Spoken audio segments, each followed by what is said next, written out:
आदरणीय श्रोता एवं दर्शकवृन्द, गुल्मीको बिरवास, पल्लीकोट र हुगामा यहाँका सूर्यवंशी मगरहरूले असार बार मेला अथवा असार बार पूजा, जिजु बजे पूजा गर्ने गर्दछन्। अन्यत्र यो पूजा गर्ने गरेको र यो मेला भर्ने गरेको देखिँदैन। यहाँ चाहिँ धेरै वर्षदेखि नै जिजु बजे पूजा गर्ने, असार बार मेला भर्ने प्रचलन चलिआएको छ। किंवदन्तीहरू अनेक छन्।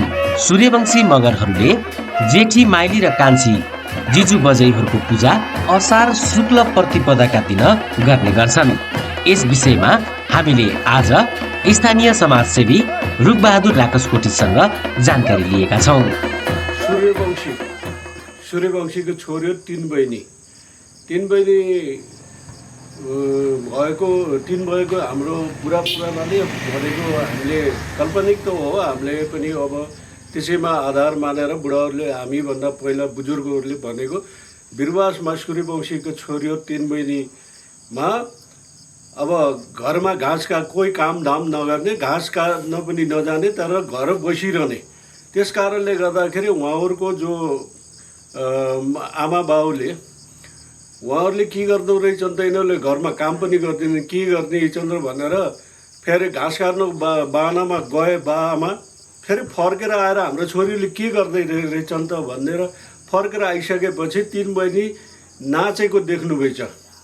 घरमै बसेर नाचिरहन, तिनीहरूलाई भनेर गाली भन्दाखेरि तिनीहरू त्यहाँबाट तिनै बहिनी त्यहाँबाट हिँडिसकेपछि जेठी बहिनी बिरवासको मन्दिर जिजु, अहिले जो जिजु मन्दिरको स्थापना छ उहाँ गएर बिलाएको पुर्खेहरूले भनाइको अनुसार उहाँ जेठी बहिनी उहाँ, उसको बाद माइली बहिनी पल्लीकोटमा आएर यहीँ बिलाएको हो। उसको बाद अब कान्छी बहिनी हुगामा गएर उहीँ समाधि भएको कारणले गर्दाखेरि यिनीहरूलाई अब पहिला त लामाहरू पनि हुने चलन थियो होइन। लामाहरूको हुने चलनले गर्दाखेरि के रहेछ त भनेर यस्तो बिलाउने खोजी गर्दाखेरि त्यहाँ त लामाहरूले भनिसकेपछि यहाँ जेठी बहिनी हाम्रो बिरवासमा समाधि हुनुभयो। त्यहाँबाट माइली बहिनी पल्लीकोटमा, कान्छी बहिनी फेरि उसमा यो हाम्रो हुगामा।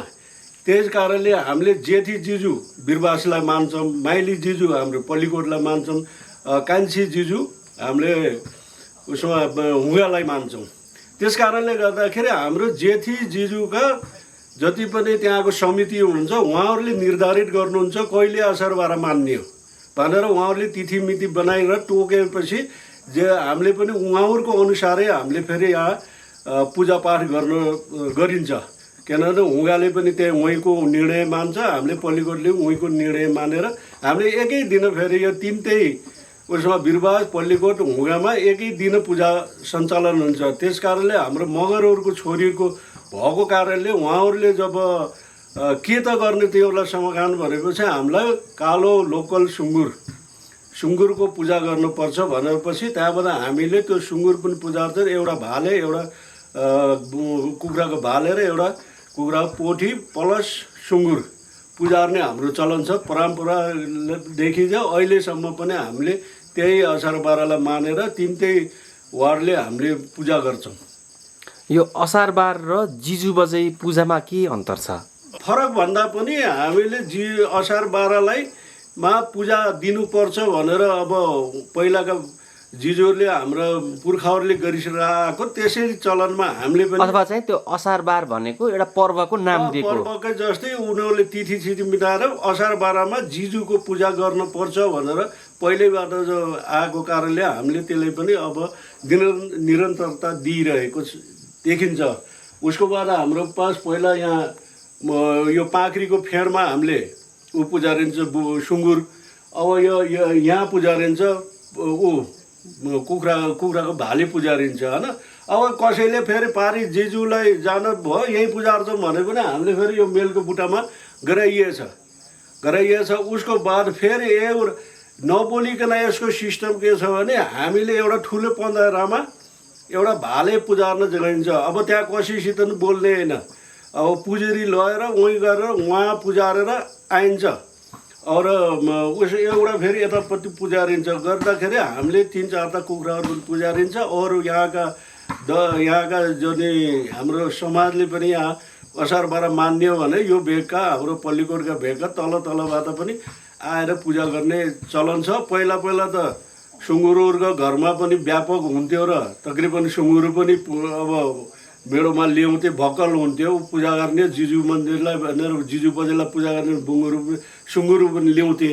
तर अहिले सुँगुरको अभावले गर्दाखेरि तकरिबन यहाँका समुदायहरू पनि त्यही कुखुराको भाले पोथी लिएर पूजा गर्ने चलन छ। अरू जिल्लामा अन्यत्र छरिएर बसेका चाहिँ सूर्यवंशी मगरहरू यो पूजामा सामेल हुन आउँछन् कि आउँदैनन्? खै यो आजसम्म त बाहिरबाट आएको हामीले देखिन्न, किनभने यहाँको सिर्फ यो तिनवटा जिजु अब बिरबास र पल्लीकोट र हुँगाले मात्रै मानेको देखिन्छ। तर बाहिरबाट सूर्यवंशी नै बाहिर त अब पहिला उसमा त 15-20वटा पनि सुँगुर हामी सानसाना हुँदाखेरि यो बिरबासको जिजुमा अलिकता व्यापक, किनभने त्यहाँमा सदरमुकामले छुएको बाटो आउन जान पनि हुनेको एउटा सुविधा सम्पन्न भएको कारणले गर्दाखेरि हाम्रो पल्लीकोट र हुँगामा भन्दा अलिकति व्यापक उहाँको मगरहरूले अहिले गुल्मी दरबारका गाउँपालिका वार्ड नम्बर 4 का मगर समुदायहरूले पनि उहाँ अलिक व्यापक मनोरञ्जन गर्ने, त्यहाँका झाँकीहरू निकाल्ने, अब जस्तो कि सोरती भयो, झाम्रे भयो। अनि यस्तो झाँकी सांस्कृतिक कार्यक्रम पहिला गर्ने चलन थियो? पहिला थिएन यो। अहिले गुल्मी दरबारले अलिकता सम्पूर्ण अरूलाई रोचक बनाउनको लागि तकरिबन सोरती भए, झाम्रे भए, पञ्चे बाजाहरू बजाउने चलन भएको कारणले अलिकता यो बलिठुङ यता चारपाला जुगुमका पनि अलिकता धेरै आउने चलन थियो। पहिला चाहिँ त यो सुँगुरको त अलिकता चलन हटिसकेको छ।